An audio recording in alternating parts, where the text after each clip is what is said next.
seri mengenai peperangan di dalam hidup kita kiranya boleh menjadi firman Tuhan memperlengkapi setiap kita, karena dunia dan setiap hal yang kita kerjakan senantiasa merupakan perjuangan membawa kita jauh dari Tuhan, menghimpit setiap iman kita. Kalau kita tidak mempunyai hati yang berjuang dan spirit mental yang juga berperang kepadanya, maka saya percaya kita tidak akan mungkin bisa menang darinya. Maka saudara sekalian, hari ini yang ketiga seri khotbah mengenai peperangan, ada dua peperangan di dalam kitab Hakim-Hakim yang sangat kontras yang akan saya ajak kita lihat pada pagi hari ini. Mulai dari pasal yang keempat sampai dengan pasal ke-8 kitab Hakim-Hakim. Mari kita akan buka, saudara sekalian, dan saya harap bagian ini kita tidak akan tutup, karena kita akan melihat tidak semuanya, tetapi bagian-bagian yang tertentu. Hakim-Hakim pasal keempat, ayat yang pertama sampai dengan ayatnya yang ke-10.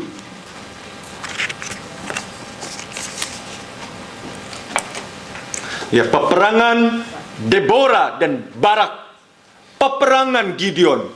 Di dalam pasal selanjutnya, di dalam pasal 4, 5, 6, 7, 8, dua peperangan, dua orang yang dipakai oleh Tuhan, kontras berbeda, hasil berbeda. Saudara sekalian, kiranya boleh menjadi bagian yang akan kita renungkan sama-sama menjadi firman Tuhan pada pagi hari ini.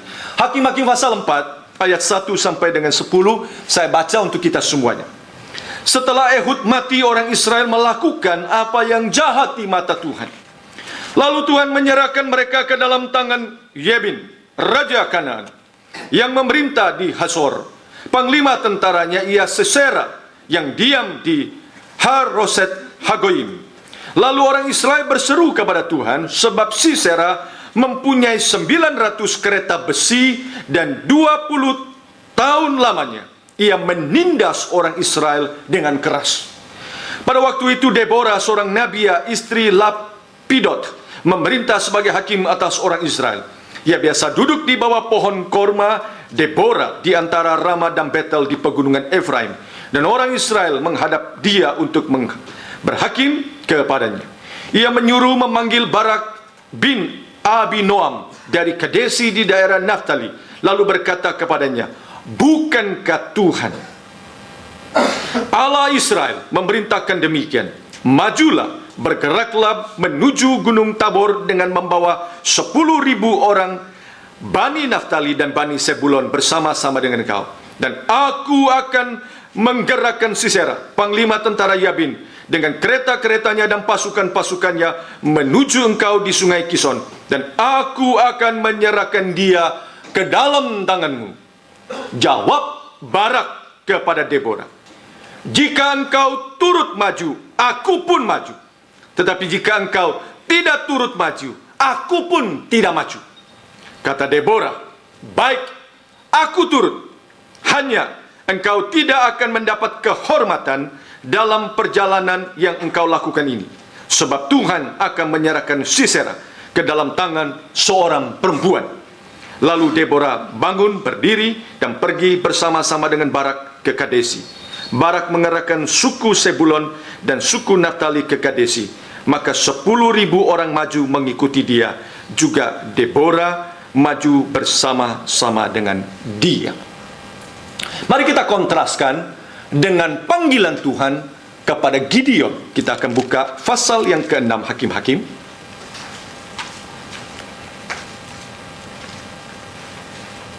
Ayatnya yang ke-15 kita akan baca. Gideon, Hakim-Hakim pasal yang ke-6, ayat yang ke-15 kita akan baca bagian itu. Respon daripada Gideon demikian.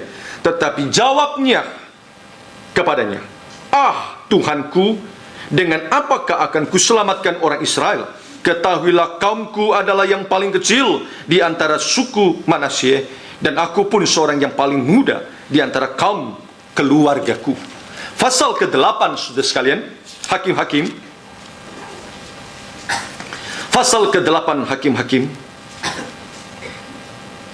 Ayatnya yang ke-27, saudara sekalian. Kemudian Gideon membuat efod dari semuanya itu dan menempatkannya di kotanya di Ofrah. disitulah orang Israel berlaku serong dengan menyembah efod itu. Inilah yang menjadi jerat bagi Gideon dan seisi rumahnya.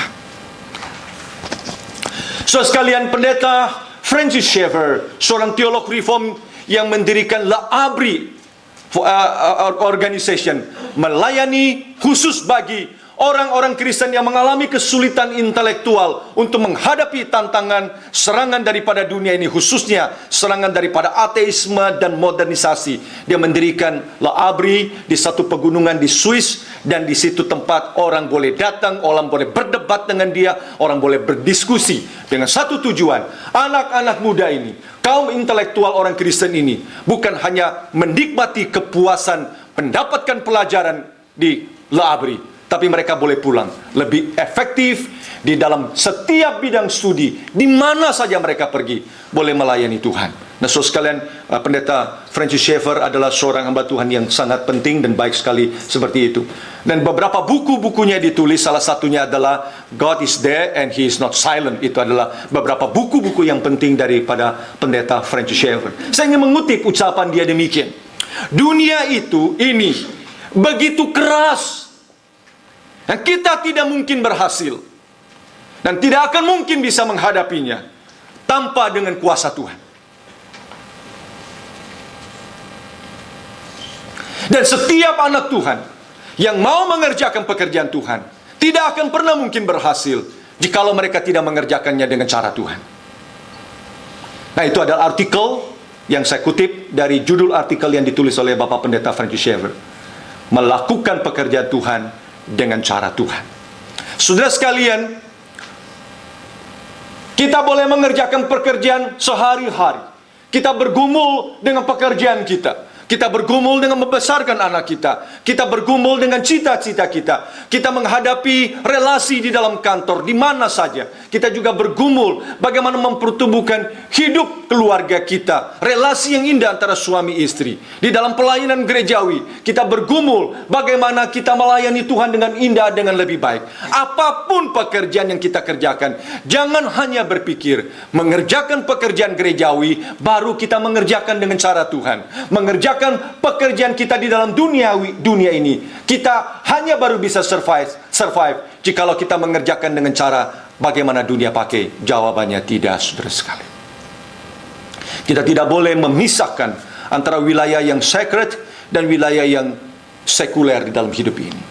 Paulus berkata di dalam Korintus, apa saja yang kita kerjakan, baik kita makan, baik kita minum, mari kita kerjakan dengan memuliakan Tuhan. Saudara sekalian, Deborah dan Gideon dipanggil oleh Tuhan di dalam peperangan. Itu adalah peperangan fisik. Sebagai panglima, mereka mengenyahkan tentara-tentara dari musuh di dalam peperangan itu.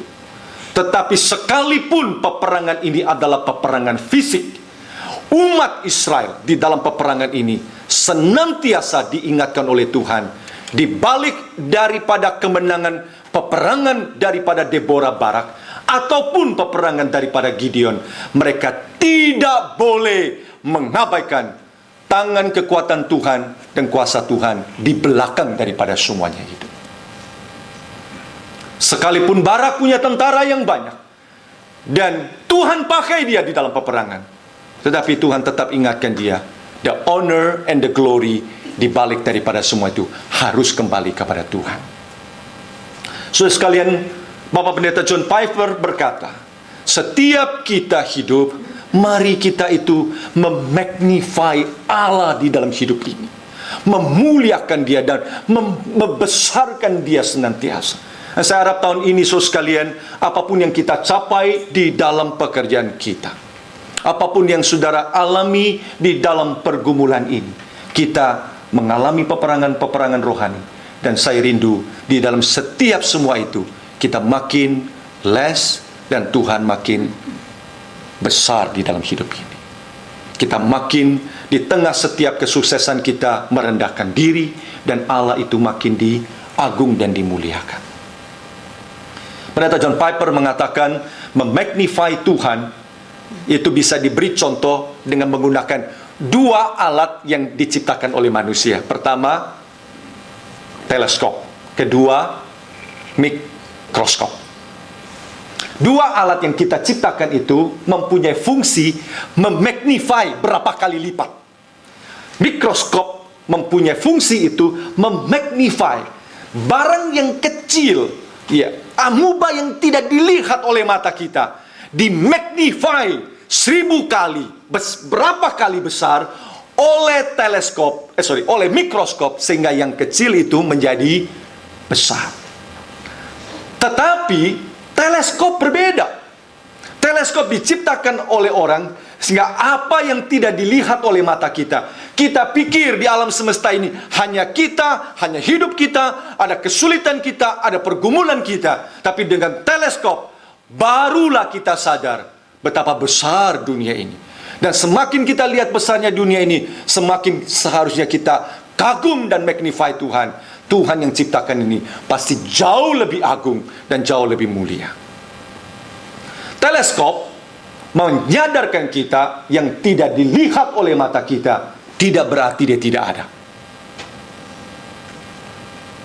Sehingga pada waktu teleskop itu memagnify meteor, bintang, dan planet yang jauh dari mata kita, yang kelihatan kecil, diperbesar oleh teleskop untuk menyadarkan setiap hati kita, dia ada, dia eksis, dan dia besar adanya.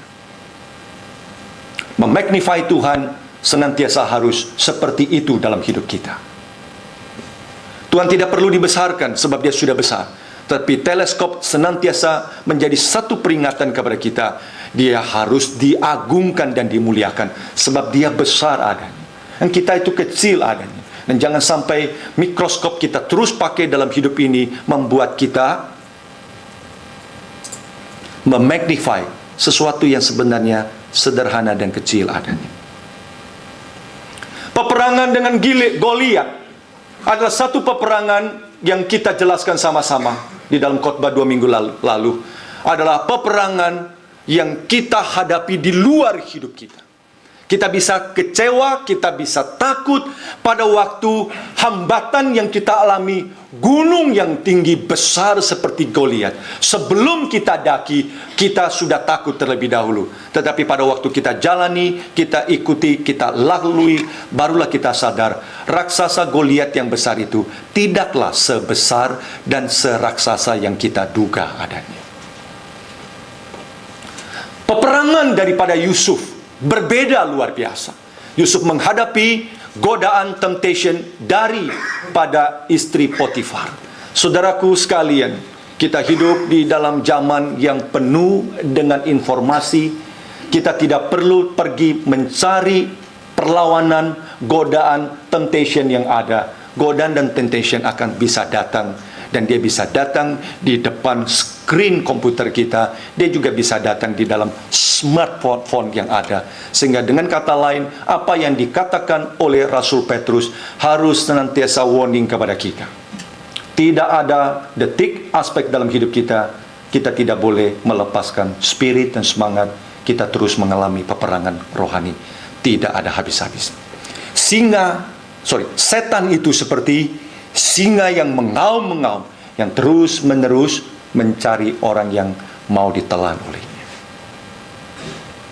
Saudara sekalian, punya semangat, punya spirit yang tidak akan pernah hilang. Dan lalu tahun ini, setiap kita, pergumulan masing-masing kita membutuhkan spirit dan semangat mental. Mari kita hadapi, mari kita face itu dengan mental peperangan. Peperangan yang adalah satu semangat, satu sikap di mana kita tidak boleh lengah adanya. Nah, kali ini saya ajak saudara melihat peperangan Deborah, Barak, dan peperangan Gideon. Tuhan panggil Barak untuk melakukan peperangan. Ada kesulitan bangsa Israel. Dan saudara akan lihat nantinya ayat yang ketiga, kata yang dipakai, Sisera menindas dengan keras. Nanti akan saya reveal apa yang dilakukan oleh Sisera di pasal yang kelima. Tapi Alkitab mulai dengan kalimat itu. tekanan, opresi daripada seorang panglima tentara, daripada Raja Kanaan Yabin itu, namanya Sisera, itu bengis luar biasa. Tidak ada pemimpin laki-laki yang muncul pada waktu itu.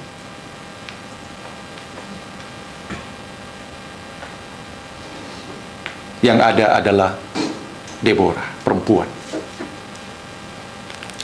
Deborah maju step, tidak lain dan tidak bukan, sebab dia tahu dia adalah seorang yang mengenal dan mengerti dengan apa yang Tuhan panggil, dan orang yang tahu apa yang menjadi prinsip kebenaran, dan dia belajar berdiri step up walaupun dia seorang perempuan. Tidak sering, saudara sekalian, di dalam Alkitab kita menyaksikan Tuhan memakai perempuan. Dan perempuan mungkin dianggap lemah, bagaimana bisa menjadi nabi dan memimpin sebagai hakim. Perempuan yang tugas dan kerjanya di dapur, memikirkan dan menjaga dan memelihara anaknya. Tapi saat itu ketika bangsa Israel kehilangan pemimpin, tidak ada orang yang sanggup dan berani step up menghadapi Sisera. Deborah dipakai oleh Tuhan. Tetapi saudara sekalian, Deborah punya apa? Deborah tidak punya senjata. Deborah tidak punya pengaruh, mempunyai pasukan. Deborah tidak bisa memimpin satu suku untuk berperang. Dia perempuan. Deborah tidak punya resources financial yang mensupportnya. Dia hanya bisa duduk di bawah pohon. Tetapi kekuatan rohani, kebenaran firman Tuhan, hidup yang percaya Tuhan pasti akan memelihara, itu saja yang dimiliki oleh Deborah. Saudara sekalian, saya senantiasa mengingatkan peristiwa tahun kemarin ketika Nobel Peace, perdamaian itu akan diberikan dan beberapa orang menjadi nominasi. Salah satunya adalah anak pendeta yang menjadi dokter di Afrika. Saya secara pribadi menginginkan dua orang. Satu dia, satu lagi Malala Yousafzai, anak umur 12 tahun, anak Pakistan yang ditembak oleh siapa namanya? Pasukan Taliban. Akhirnya tahun kemarin Peace Nobel Prize jatuh kepada satu organisasi, yaitu organisasi pelucutan senjata kimia. Dokter anak pendeta yang Kristen itu berjuang menghadapi wanita yang banyak diperkosa akibat peperangan di Afrika. Tidak ada yang tolong, tidak ada yang sanggup dan berani. Dia jadikan rumahnya dan rumah sakitnya menjadi shelter, tempat di mana perempuan-perempuan itu dijaga dan lindungi. Waktu dia lakukan itu, dia diancam dan dia dibunuh. Saking takutnya dia lari ke negara lain. Setelah 3 bulan di situ, kalau tidak salah, sekali ini cuma memori saya akan cerita itu. Dia make decision, dia pulang. Hidup atau mati itu bukan menjadi persoalan. Sekalian, akhirnya rumah sakit itu menjadi tempat pemberkosaan dari peperangan yang terjadi, kemana orang-orang itu berlindung. Saya sungguh menghargai dan kita sungguh mencintai saudara sekalian, orang-orang di atas muka bumi seperti itu yang berani berdiri. Sekalipun mungkin dia pergi kemana menjadi seorang dokter, dia bisa mendapatkan penghasilan yang jauh lebih baik, kehidupan yang jauh lebih stabil, anak istri tidak diganggu dengan persoalan tekanan emosional dan psikologis yang besar luar biasa seperti itu. Tidak punya apa-apa. Yang ada, saya punya bakat sebagai dokter. Saya punya kemampuan menolong orang yang menderita sakit seperti itu. Tapi yang ada dalam diriku adalah karena cinta Tuhan dan karena kasih Tuhan, maka dia berani. Malala Yousafzai, seorang anak muslim, kasihan luar biasa bukan? Yang juga dibunuh, bukan diusaha dibunuh oleh Taliban, yang juga orang muslim. Malala hanya ingin memperjuangkan satu hal bagi hidupnya, yaitu kami perempuan tidak ingin diperlakukan bodoh dan tidak boleh disekolahkan. Kami mau sekolah. Kami mau menjadi apa adanya sebagai seorang perempuan yang berhasil di muka bumi ini. Saudara sekalian, apa yang dia punya tidak ada kecuali spirit untuk tidak mau dibodohi. Apa yang dia punya adalah keinginan untuk sekolah. Apa yang dia punya adalah dia ingin menentang opresi daripada Taliban yang membodohi masyarakatnya. Dan karena itu Taliban takut. Dan Taliban mau membunuh anak perempuan umur 12 tahun. Deborah tidak punya apa-apa kecuali dia punya Tuhan. Itulah sebabnya menghadapi secara real dan nyata dan jelas harus ada peperangan fisik. Nah, orang yang mempunyai kemampuan, resources, dan sanggup, siapa namanya? Barak. Barak mampu. Barak sanggup. Barak punya kemampuan. Barak punya tentara 10.000. Barak punya resources. Yang Barak tidak punya adalah keenggangan. Yang dia tidak punya adalah kerelaan. Deborah punya Tuhan. Deborah punya keberanian. Deborah punya cinta kepada rakyat yang ditindas. Deborah tangannya tidak sanggup berperang. Itu sebabnya dia perlu Barak. Pada waktu Barak dipanggil, Tuhan memerintahkan engkau. Pada waktu Tuhan panggil, Tuhan mengatakan, Tuhan beserta dengan engkau. Di awal sudah dikasih tahu, Tuhan akan mengalahkan Sisera. Tetapi excuse yang keluar dari Barak adalah, aku maju kalau engkau maju. Di situ berarti dia menyerahkan hak leadershipnya kepada seorang perempuan. Kalau kau tidak maju, aku juga tidak mau maju. Saudara sekalian, Bapak Pendeta John Maxwell ya namanya. Ya, John Maxwell baru saja menulis satu buku yang baru. Saya baru baca separuh mau habis. Ya, Teddy Kosasi juga membaca buku itu. Judulnya Sometimes You Win, Sometimes You Lost, kan? Tapi dicoret kata loss-nya, ganti dengan kata Sometimes You Learn. Ya, judul buku yang bagus. Baik sekali buku itu. Boleh saudara baca dari Bapak John Maxwell. Sometimes you win, sometimes you learn. Di dalam bagian bab bicara mengenai tanggung jawab, responsibility. Dia berkata demikian. Tanggung jawab itu bukanlah sesuatu yang diberi dan ditugaskan kepada kita oleh orang yang lebih tinggi dari kita. Kita sering begitu, bukan? Kita baru mau mengambil tanggung jawab itu karena diserahkan oleh orang. Orang suruh kita, barulah kita mau responsibility. Ya, buat apa saya kerjain? Habis saya nggak disuruh sih. Buat apa saya lakukan? Habis saya tidak diperintahkan sih. Habis saya tidak ditugaskan. Responsibility bukan saja dimengerti sebagai sesuatu yang diberikan oleh orang yang lebih tinggi dari kita kepada kita. Responsibility itu adalah something yang you willing to take.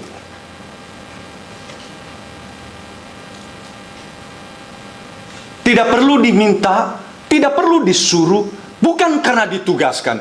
Tetapi responsibility adalah sesuatu yang saya berani untuk dan bersedia untuk ambil itu. Puji Tuhan, saudara sekalian. Pada waktu Barak datang dan memberikan excuse padahal dia mampu, Tuhan mengatakan, di dalam peperangan itu, kemenangan ada di tangan Barak, tetapi honor and glory Tuhan tidak kasih kepada dia. Barak tetap pergi berperang.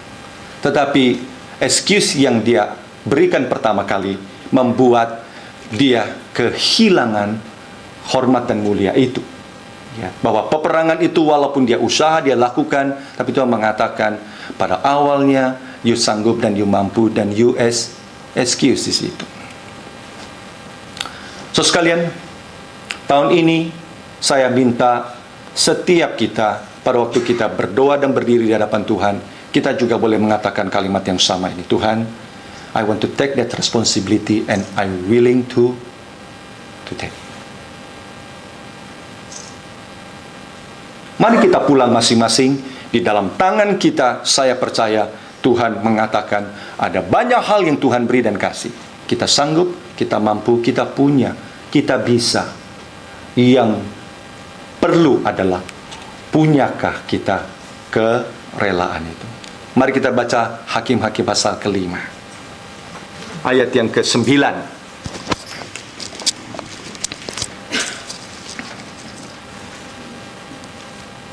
Hakim-Hakim pasal ke-5 ayat ke-9. Sudah ketemu saudara sekalian?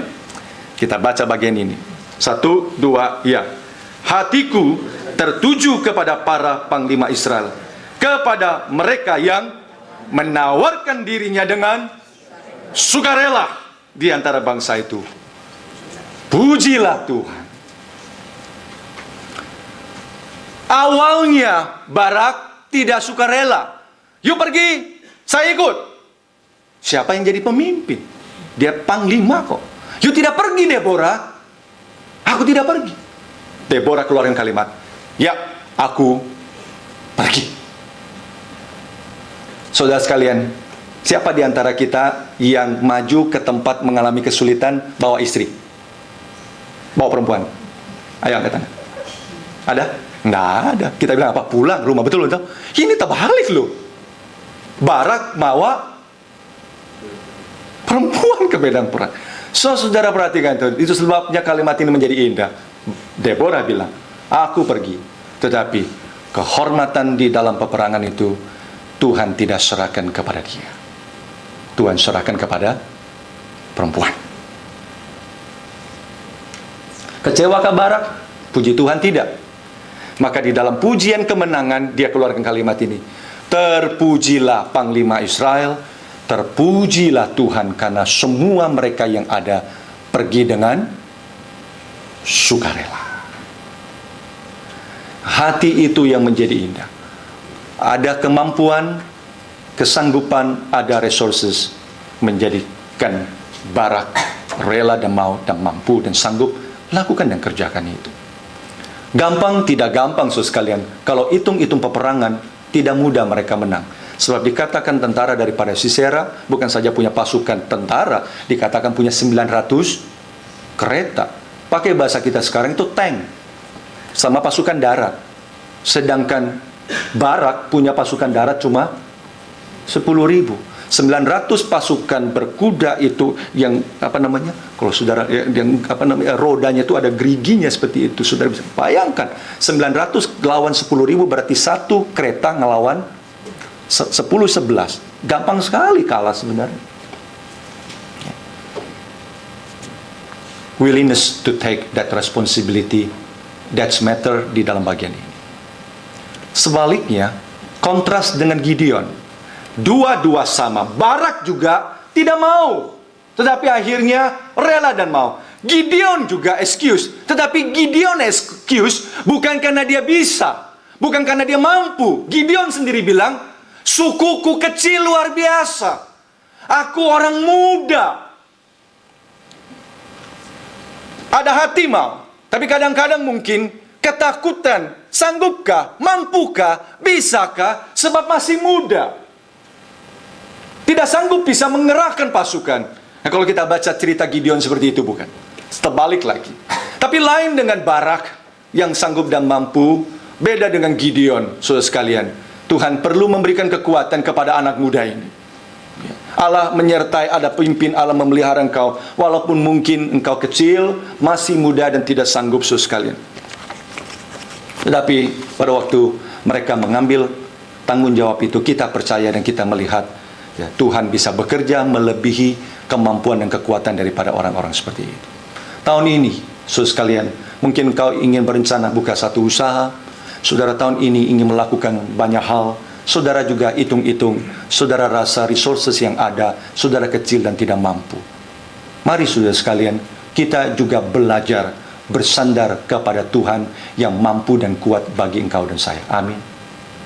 Ini adalah peperangan daripada Gideon yang berbeda. Oke, mari kita buka Hakim-Hakim pasal 6. Kita akan baca ayat 11 sampai dengan ayat yang ke-15.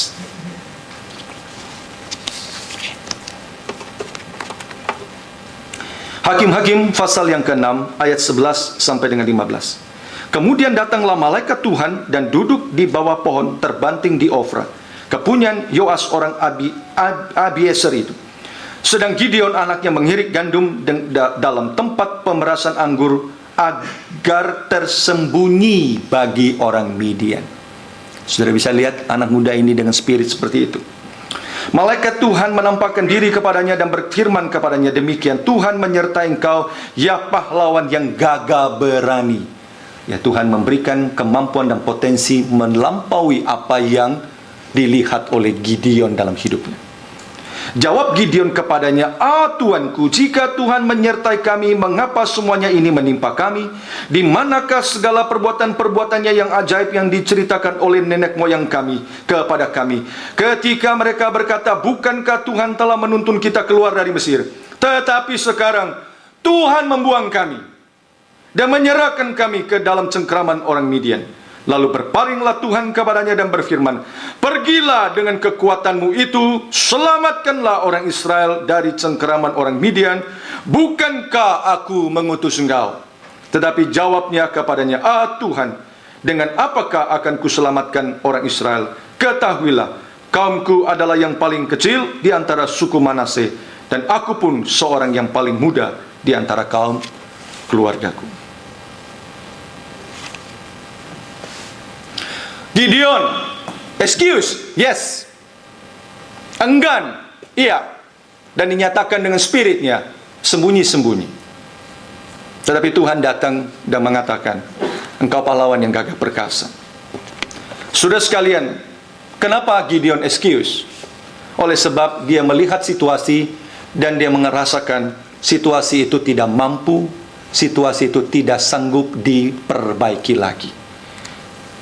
Sebab dia memiliki mistakes yang besar, yaitu menganggap apa yang dialami, kesulitan, kegagalan dan cengkeraman dari orang Filistin kepada bangsa Israel, itu berarti Tuhan sudah membuang dia. Saudara sekalian, pada waktu situasi kita susah dan sulit di dalam hidup ini, jangan pernah bilang bahwa Tuhan itu membuang kita.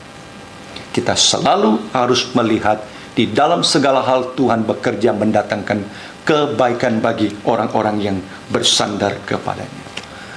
Kita tidak boleh tunggu Tuhan memperbaiki situasi baru kemudian kita mau jalan. Tuhan justru mau melalui Gideon, Tuhan memperbaiki dan merubah situasi itu.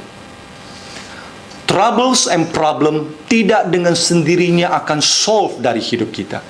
Dan jangan kita inginkan orang lain solve problem kita, atau problem itu solve oleh Tuhan dulu, baru kita mau melangkah. Justru Tuhan panggil Gideon agar kita berjalan di dalamnya. Tuhan pakai kita menjadi alat untuk menyelesaikan setiap kesulitan dan problem yang kita alami. Tetapi pada waktu kita sampai kepada titik itu, biar hati kita kembali sama seperti Barak. Honor and glory tidak boleh diambil oleh kita. Amin. Ini poin yang penting sekali. Saudaraku sekalian, mari kita buka kepada Hakim-Hakim 4 dan 5 kembali. Perbedaannya adalah Hakim-Hakim pasal 4 itu bicara mengenai real life. Barak pergi berperang, Barak menghadapi Sisera dan sebagainya. Dan di dalam peperangan itu Tuhan membuktikan benarnya firman-Nya. Waktu Sisera lari, Sisera pergi kepada seorang yang orang yang dianggap dulu dia adalah temannya, begitu ya. Tapi dia adalah orang Israel yang bukan orang Israel, orang asing. So sekalian datang, lalu Sisera terlalu capek lalu tidur di rumah orang itu. Lalu istrinya bernama Yael kemudian ambil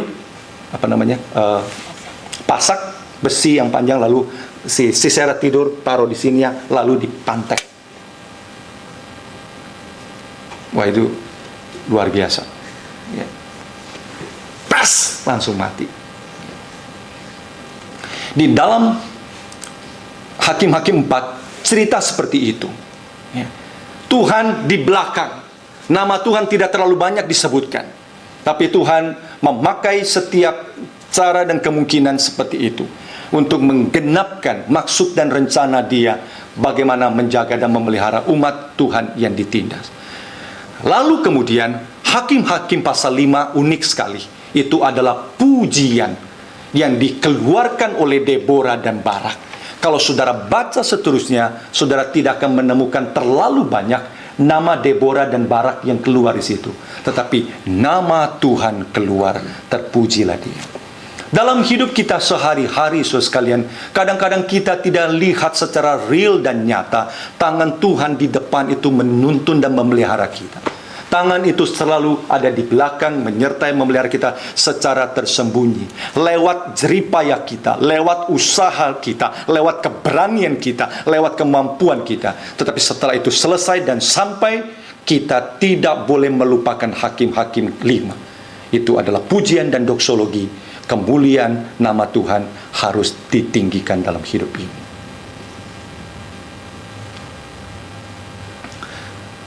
Hakim-Hakim pasal 5 dikeluarkan oleh Barak dan Deborah menjadi satu pujian. Honor and glory kembali kepada Tuhan. Barak yang perang, Barak yang berjuang. Tapi di akhir daripada kemenangan itu dilakukan oleh seorang perempuan yang membunuh Sisera.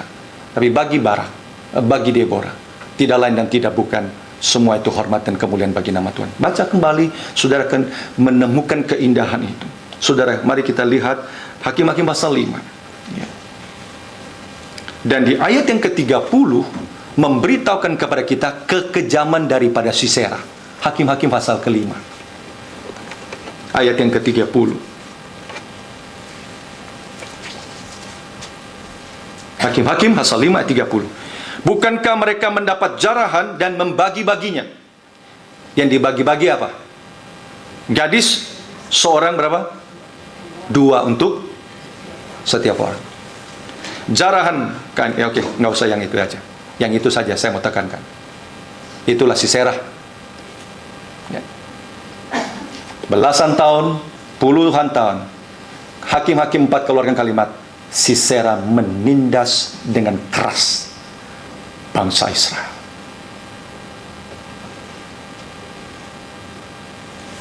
Setiap pasukan pergi perang, pulang, selalu memperkosa, rape, dan merebut 2 perempuan. Pergi perang, bawa pulang 2 lagi. Entah berapa banyak anak gadis, anak perempuan yang diperkosa, di-rape, ditangkap menjadi slave girls di dalam hidup tentara Sisera dan Sisera. Puji Tuhan yang adil, yang memperlakukan perempuan dengan jahat, dibunuh oleh perempuan.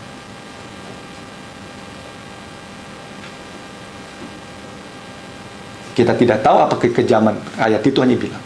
Maka Tuhan dengan sangat adil dan indah, seorang yang senantiasa dalam hidupnya mempermainkan dan memperlakukan dengan jahat wanita, Tuhan dengan adil bunuh dia dengan tangan seorang perempuan. Tetapi poin yang paling penting dari Hakim-Hakim ke-5 adalah kita harus selalu lihat bagaimana Deborah dan Barak menyelesaikan tugas dan pelayanannya. Peperangan itu kembalikan segala hormat dan puji kepada Tuhan. Saudara sekalian, mari kita kembali kepada Gideon. Gideon mungkin ada di antara kita hari ini yang masih muda, yang kurang pengalaman, dari keluarga yang tidak mampu, akan mengerjakan dan melakukan sesuatu dreams. Ada orang yang ambil keputusan untuk melayani Tuhan menjadi misioner. Misionari di mana? Mungkin tidak sanggup dan tidak mampu juga. Ada ketakutan, ada keenggangan yang sama. Saudara sekalian, ya, Spirit dan semangat peperangan kita tidak dilihat dari itu. Juga tidak dilihat dari kalau jalannya lancar dan lurus, baru saya bersedia dan lakukan. Tidak, saudara sekalian. Yang pada waktu tidak ada hal yang jalan lancar dan baik, saudara sekalian Gideon mengatakan Tuhan sudah tinggalkan kita. Jawabannya tidak. Tuhan justru mengatakan kepada Gideon, you sudah lihat situasi itu, you tahu dalam kondisi seperti itu, poin yang paling penting, you mau atau tidak. Sulit luar biasa. Akhirnya apa? Perlu tanda lagi. Dia belum siap. Dia pakai tanda apa? Tuhan kalau benar-benar dipanggil saya menjadi seorang panglima, hari ini dia keluarkan satu buluh, ya, sapu tangan lah pakai begitu, taruh di depan. Tuhan, yang lain basah, itu kering. Ya kan? Betul. Belum lagi, besok. Oke Tuhan, yang itu basah, yang lain kering. Oke, terjadi lagi seperti itu. Kalau saudara baca Gideon seperti itu, nampaknya dia perlu mendapatkan kekuatan. Dia anak yang masih muda, keluarga yang tidak mampu dan miskin. Tetapi saudara sekalian, ini adalah kisah dan peristiwa peperangan yang luar biasa sekali. Bagaimana orang itu dirubah oleh Tuhan dengan segala kebesaran Tuhan menyertai. Sudah siap? Siap Tuhan. Mari perang dengan Midian. Baik. Berapa pasukan yang kau bisa siapkan? 32.000 Tuhan. Wow. Tuhan bilang apa? Terlalu banyak. Orang yang minder, tidak sanggup dan tidak mampu, rasa resources kurang, saudara dan saya pasti tentu akan memboost dia dengan kalau saudara memberikan cek yang banyak belakang. Oke, pokoknya jalan aja terus. Ini ada modal yang tidak terbatas. Jalan. Betul bukan? Dia lebih confident. Nah, sudah confident, sudah mau jalan. Berapa modalmu? 32.000 kebanyakan. Tuhan punya cara luar biasa. Kali ini berbeda. Barak punya kemampuan senjata, punya pasukan, tidak punya kerelaan, tidak punya keberanian. Gideon yang tidak berani, tidak sanggup itu dipanggil oleh Tuhan, sudah berani dan sudah siap. Di tengah jalan Tuhan bilang, terlalu banyak. 32.000 banyak. Oke, maka bilang sama mereka, yang takut pulang. Yang takut pulang. Yang pulang berapa? 22.000. 2/3 pulang.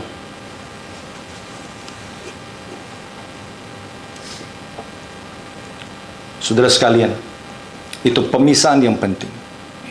Saudara, kita lihat Tuhan yang beserta dan memelihara setiap anak-anak Tuhan membutuhkan hati yang bersandar percaya kepada Tuhan sekalipun kita tidak sanggup dan tidak mampu. Kecilnya kita, itu sebab kenapa Francis Schaeffer berkata, dunia ini begitu keras. Kita tidak mungkin berhasil kalau kita tidak bersandar kepada kuasa dan kekuatan dari Tuhan. Saudaraku yang saya cintai dalam Tuhan Yesus Kristus, kalau kita memiliki Tuhan, kalau kita percaya, saudara sekalian, tidak ada yang indah yang tidak diberi dan tidak disertai olehnya. Dan kita tahu Dia adalah Allah yang sanggup mengerjakan segala sesuatu melebihi apa yang kita pikirkan. Dia hanya panggil kita untuk melakukan apa yang ada di depan, jalan bersama-sama, lewati proses itu dengan keberanian bersandar kepada Tuhan, dan selalu di akhir tidak pernah melupakan dan mengabaikan. All glory kembali kepada Tuhan. Ini poin yang akan kita lihat the whole story daripada Barak Deborah kontras dengan Gideon. Siapa tidak takut?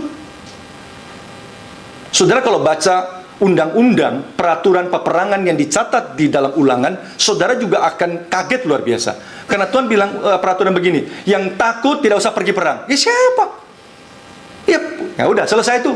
Yang enggak, caranya begini dulu. Pasukan dikumpulin, Tuhan bilang begini, yang baru menikah, ada istri di rumah, jangan sampai meninggal di dalam peperangan.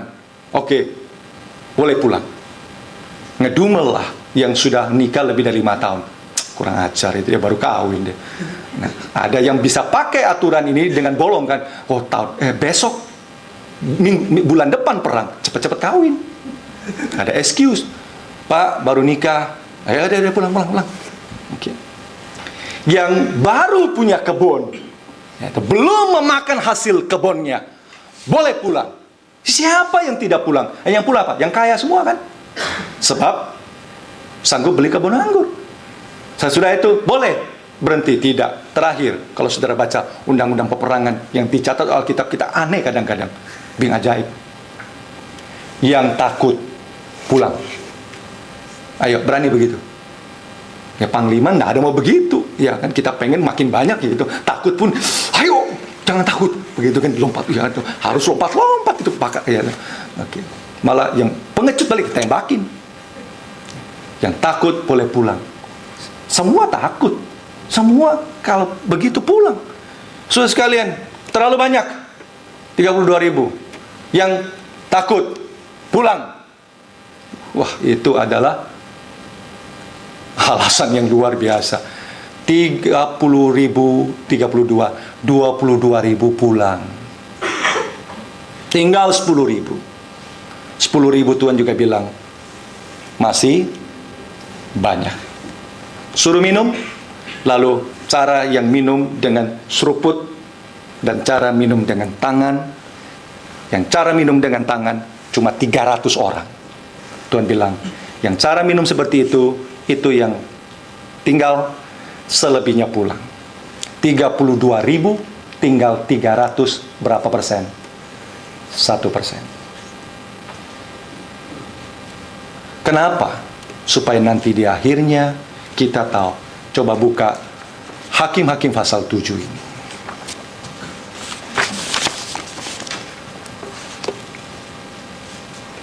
Hakim-Hakim pasal 7 ayat yang kedua. Berfirmanlah Tuhan kepada Gideon, terlalu banyak rakyat yang bersama-sama dengan engkau itu daripada yang ku kehendaki untuk menyerahkan orang Midian ke dalam tangan mereka. Jangan-jangan orang Israel memegah-megahkan diri terhadap aku sambil berkata, tangankulah sendiri yang menyelamatkan aku. That's the point.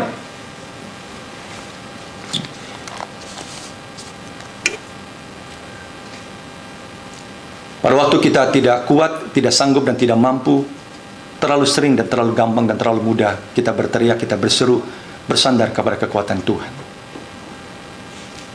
Tapi pada waktu sukses demi sukses, terlalu mudah kita tergoda. That's honor and that's glory belongs to me. Kita menghadapi peperangan. Goliat dan istri Potifar itu menjadi simbol dan perwakilan kita menghadapi peperangan terhadap tantangan, kesulitan, kegagalan dalam hidup kita. Tetapi jangan lupa kita juga menghadapi peperangan terhadap kelancaran, kesuksesan yang ada dalam hidup kita.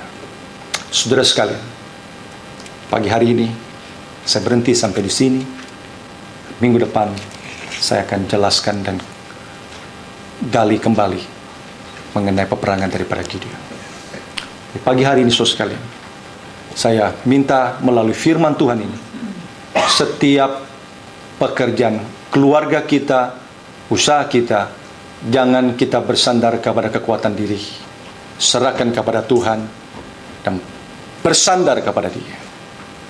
Setiap pekerjaan dan pelayanan kita sebagai gereja juga kita serahkan, kita bersandar kepada Tuhan. Di dalam ketidaksanggupan dan ketidakmampuan kita, jangan takut dan jangan minder. Di dalam keadaan kemampuan kita, mari kita rela. Sehingga disitulah saudara sekalian, kita bisa melihat Tuhan agung dan mulia dalam hidup engkau dan saya. Mari kita berdoa. Allah kami yang hidup dan baik,